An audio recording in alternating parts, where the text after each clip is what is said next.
What's up, guys? Welcome to Get Real. Me and Kristen are your hosts for today. What's up? Hey, what is it, Get Real? And of course, we have special guest Chef Beanz in the house. Go, Thanks for having me. Chef. We're very glad you're here. And everyone, he is such a gentleman. He brought us wine. Yes, let's So tap real cheers. quick. Cheers, baby. Cheers.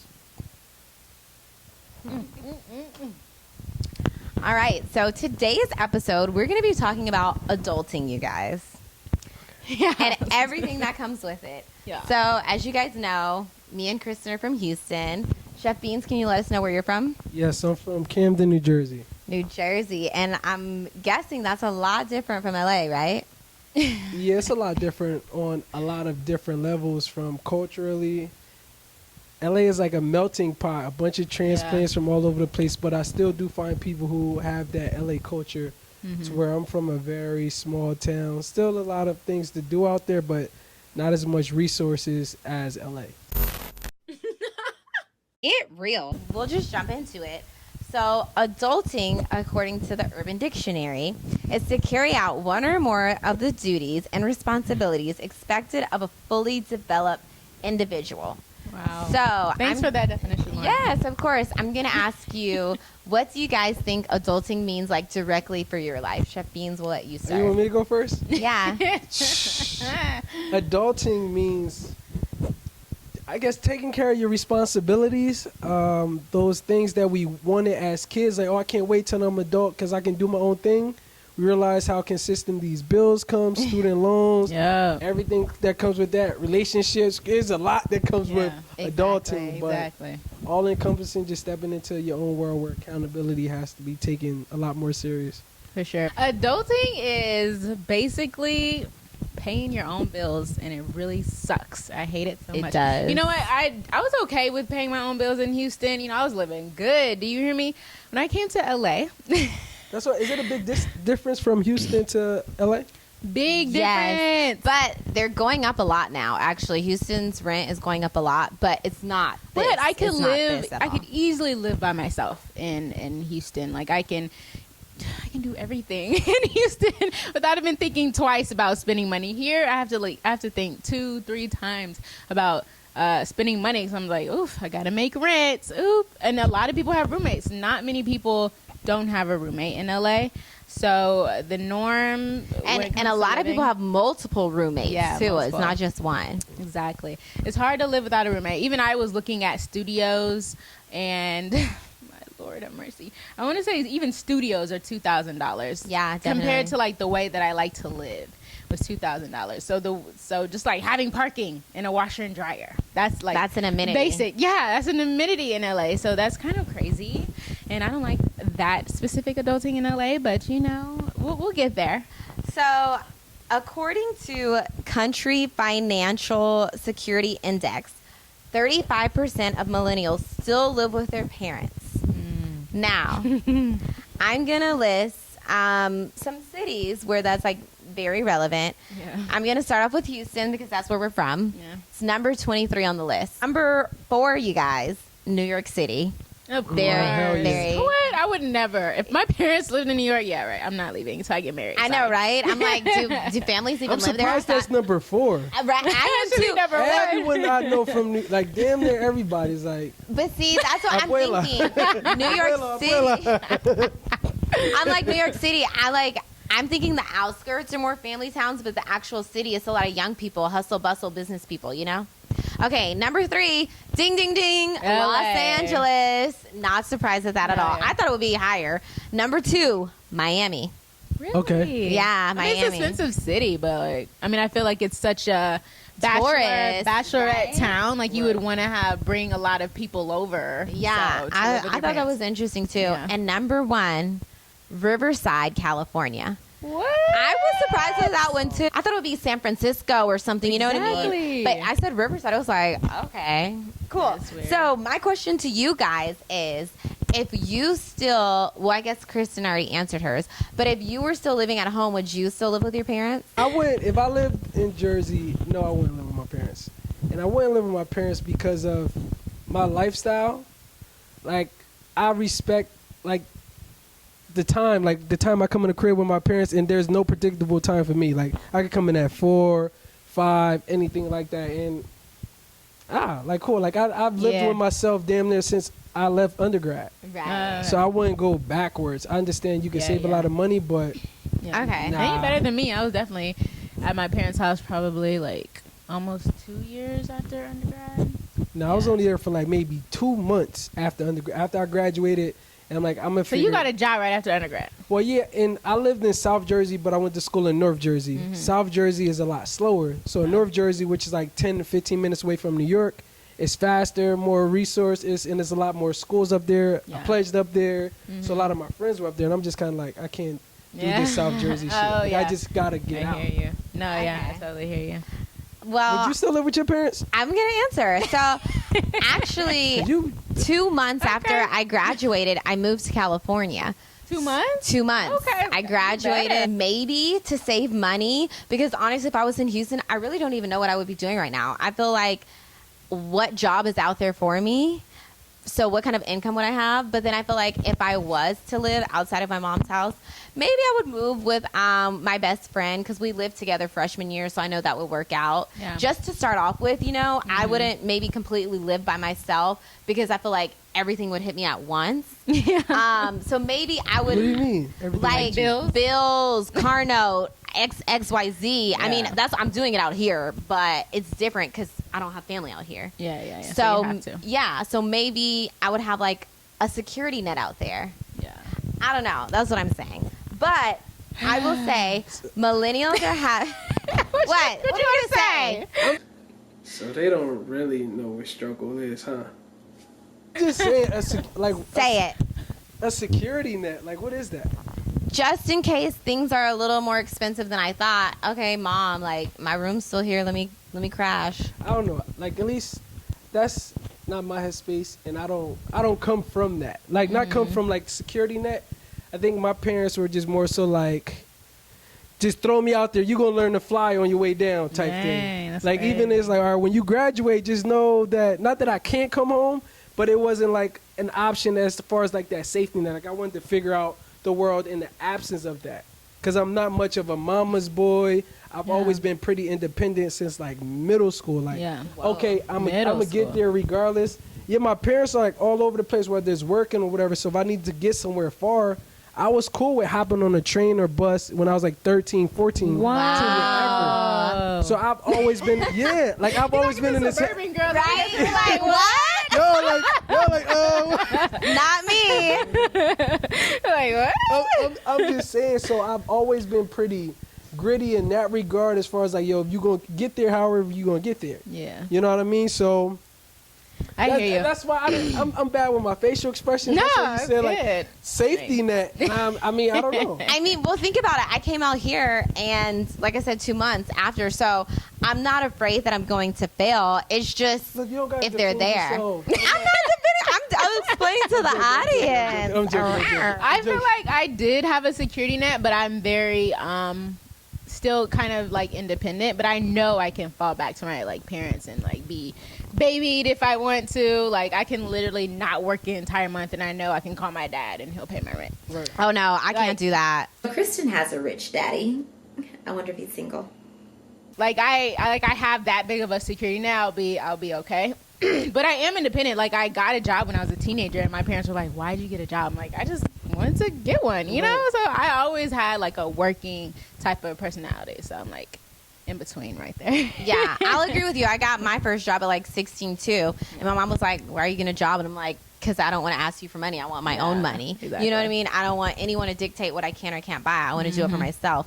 But as long as I'm out here in LA, my parents are not paying my rent. Yeah. They're like, "Oh, you can't pay it? Sounds like you need to come home." They won't ever let me get evicted or anything. You know, honestly, if I need them, they'll help out. But they're not going to be like, "Here's your rent." They'll be like, "Girl, here's your flight back home." That's funny. So, okay. That's funny. Millennials are having a harder time finding jobs in their fields. We all went to college. So I graduated with a bachelor's degree in broadcast. journalism. Kristen graduated with communications. baby. What did you graduate with? Communications, media production. Okay, Yeah, so I mean, we're all in the same field. anyway. So just asking you guys, out of college, how hard was it to find a job in your field, and have you found one, honestly? Well, I wasn't looking for a job in my field when I graduated. I chose media production because that's the thing I felt like I was best at. Yeah. You know, I started off undeclared, then I'm like, all right, none of this other shit seems appealing.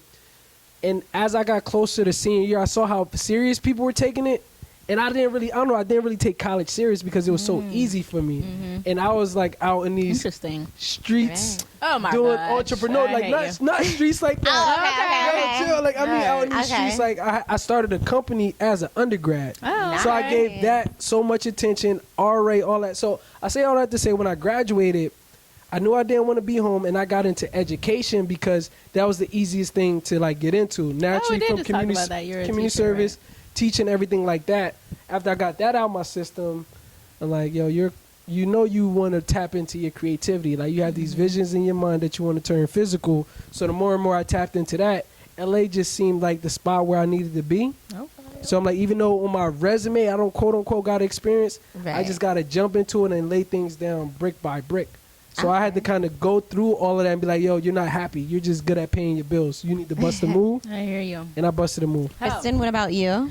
So in college, I actually started pre-med because I wasn't even worried about what I was trying to do, to be honest. I was playing basketball. All I thought was basketball. So I probably wanted to go overseas. So anyways, I wasn't worried about anything else. So my mom was like, do pre-med, because she actually told all of my siblings, do pre-med. I want you to be settled and make good money. I'm like, okay. So I did pre-med. Fast forward, I broke my leg, and I actually had time to sit and think about what I wanted to do with my life. I was like, I don't want to do pre-med. This is not what I want to do. So I switched my major literally like my senior year in college to communications. So I graduated late. I graduated like 2 years late because I switched my major my senior year. So I was like, I want to do communications. So I graduated in communications. Didn't do anything in communications. I went straight to like HR, and I was in human resources. I didn't like that. Went to marketing. Didn't like that. I actually taught for a year. Didn't like that. And then finally, my sister, who I live with, she was like, I'm going to LA. And I'm like, I want to go to LA too. So I'm like, I can follow this. I can follow this journalist dream. She's younger than me. Wow. Sorry, that's a long story, but And my now it's college real. was crazy. I would agree too. I really haven't landed a job in my career yet either. I, like I said, came here right after graduation, jumped right into a leasing position. So I was leasing apartments.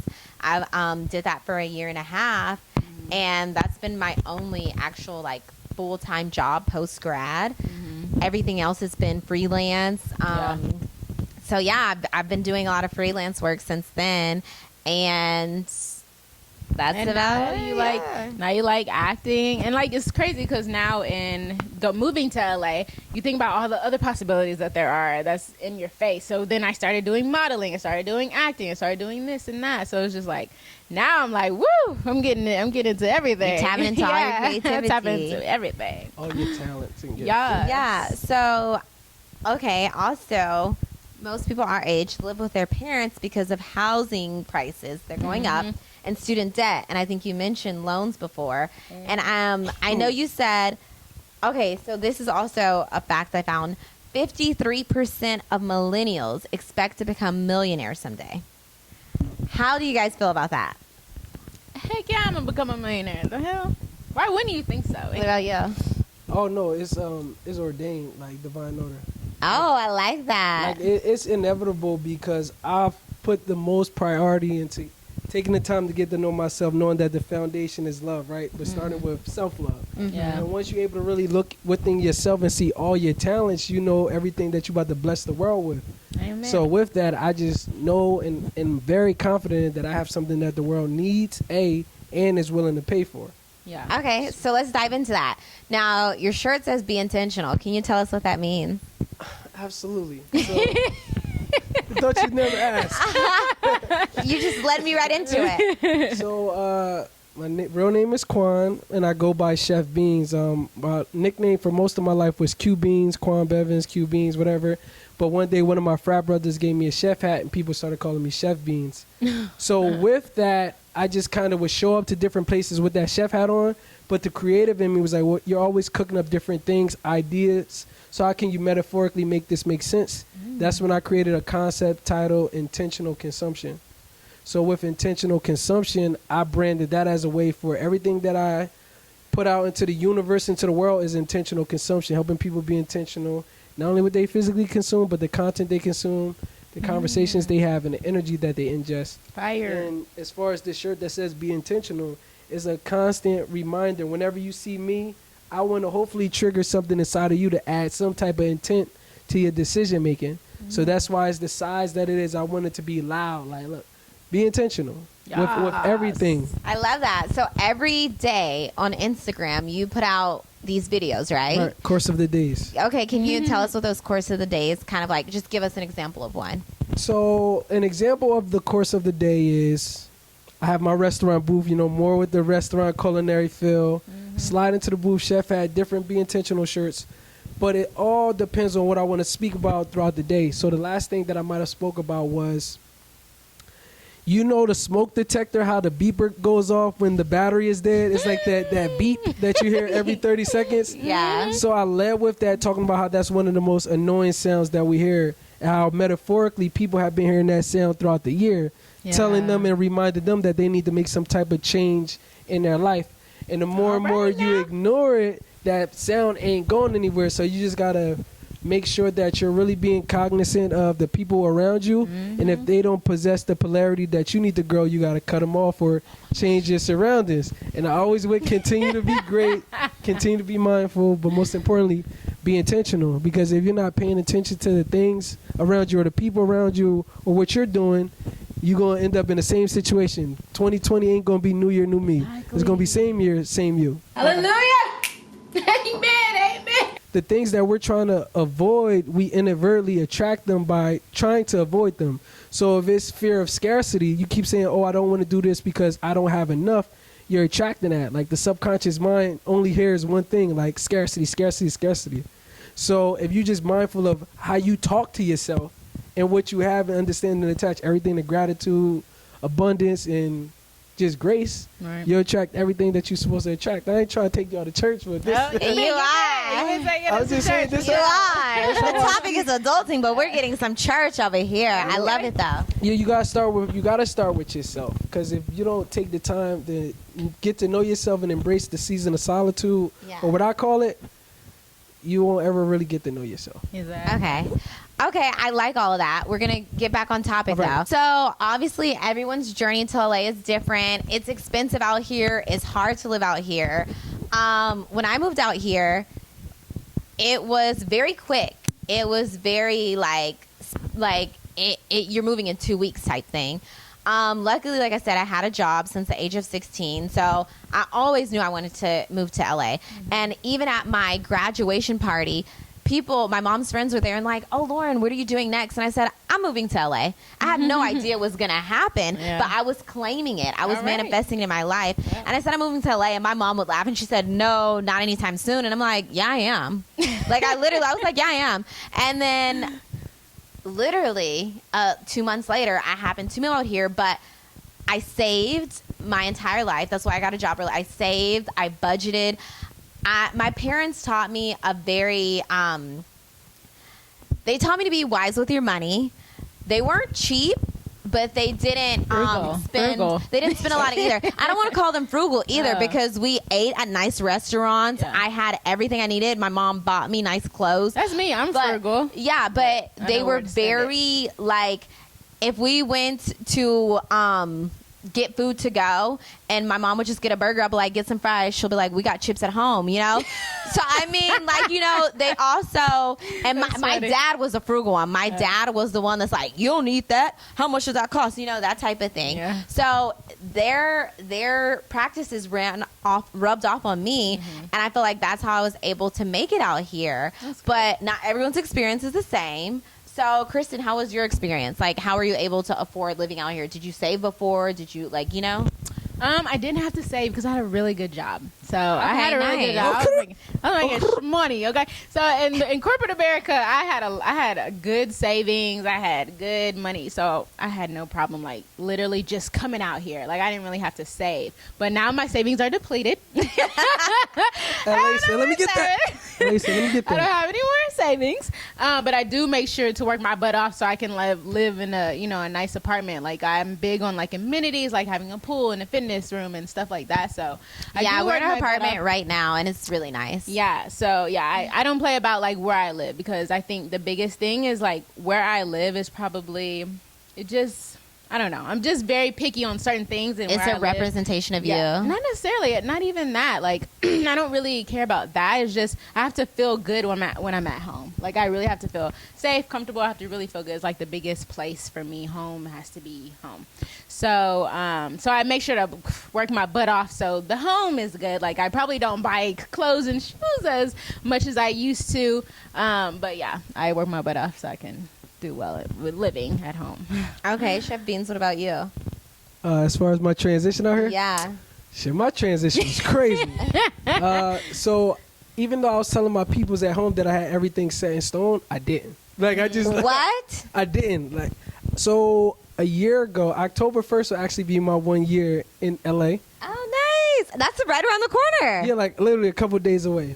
So maybe last July, LA kept reoccurring, and I'm just like, all right, I gotta take this leap of faith, make it happen. So I saved up all my bread for 6 weeks, had some bread in my account, drove out here, and I was like, on my way out there, hopefully I can get an interview, Sunset and Stone. I got spots where I can stay at for at least a couple days, so Yeah. whatever.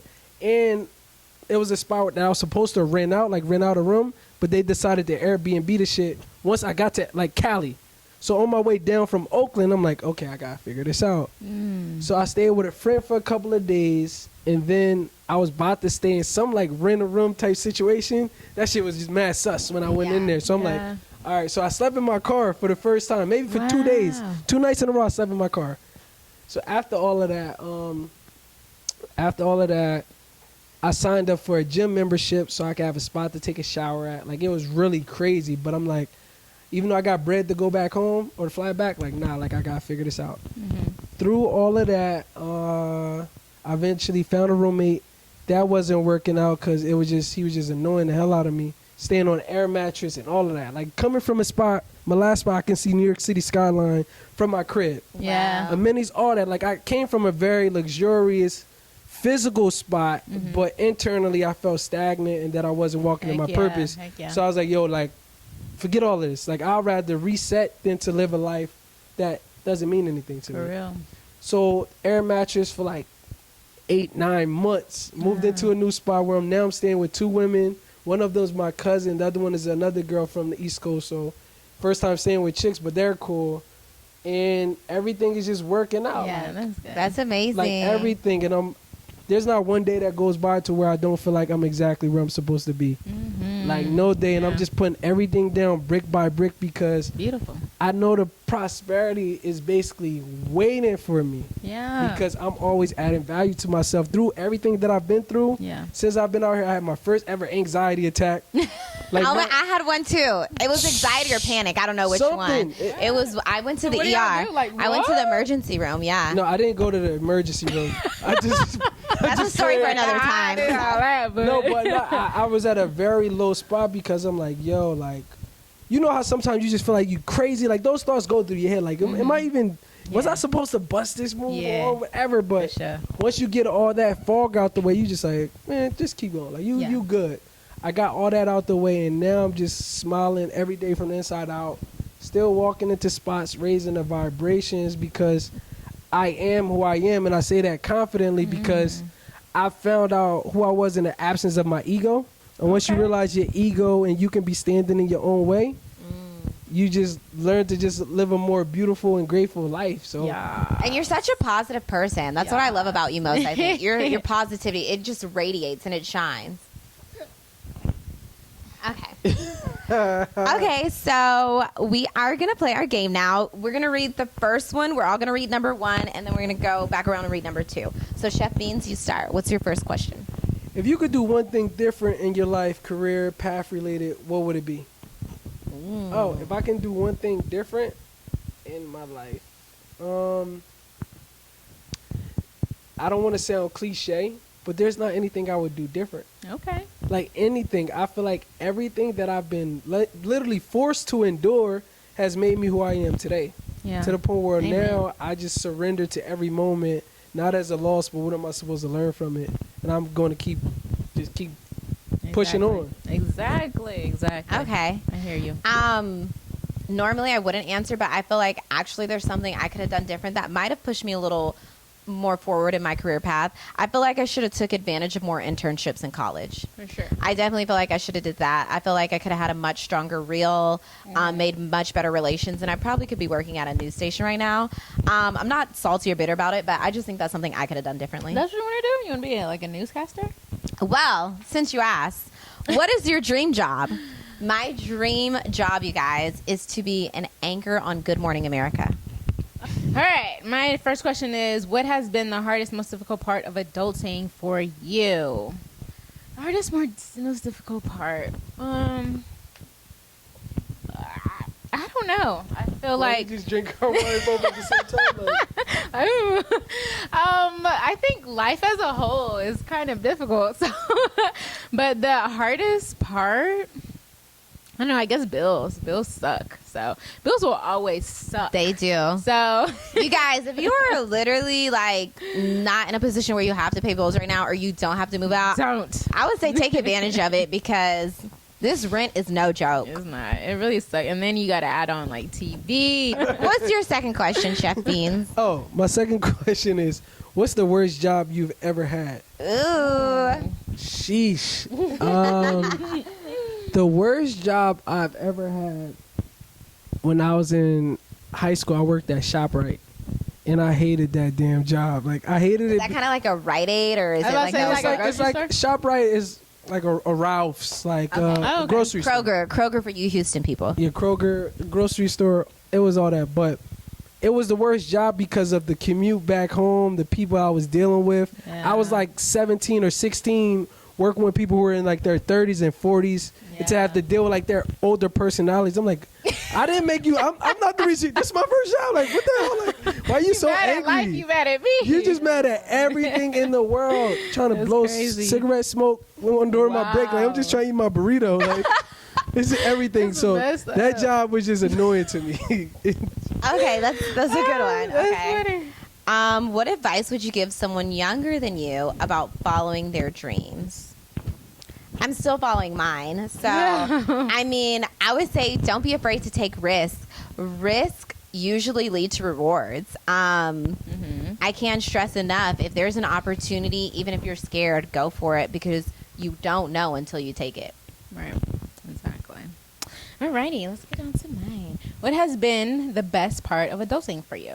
Okay. The best part. Just living life how I want to live it, I guess. You know how parents used to tell you what to do when to come home, and and now you get to move freely, pay for stupid stuff if you want to, eat ice cream before your meal, all of that. I love all of it. No, she didn't. I do love to eat ice cream. Yeah, so it's just like I really love doing what I want to do. Okay, well, Period. great. Thank you guys so much. Before we go, Chef Beanz, is there any plugs, anything you want the viewers to know? Instagram. Absolutely. As far as plugs, I'm on Instagram at chef_beans. That's spelled with a Z. On Twitter and Facebook as well, Chef Beanz Cookbook. I have a website, which is chefbeanz.com. Next month, I'm dropping my other pre-sale shirts, Be Intentional drip shirts. They all sold out right now, so you gotta wait till the next drop. Oh, And you better get them because some girl at the studio took his. Yo, what? she stole it She took it. and tried to act, well, my laundry, no, you. Her laundry? What? She tried to make an excuse for it? She did. It's okay though. But other than that, yeah, Chef But Beanz for other the than course that- of the days, all that good stuff, good That's energy, funny. be intentional in all that you do. I was gonna say that. Be intentional. He took it. Okay. All right. Well, thank you guys so much for joining us on this week's Get Real, and we will see you next week. Thank you guys.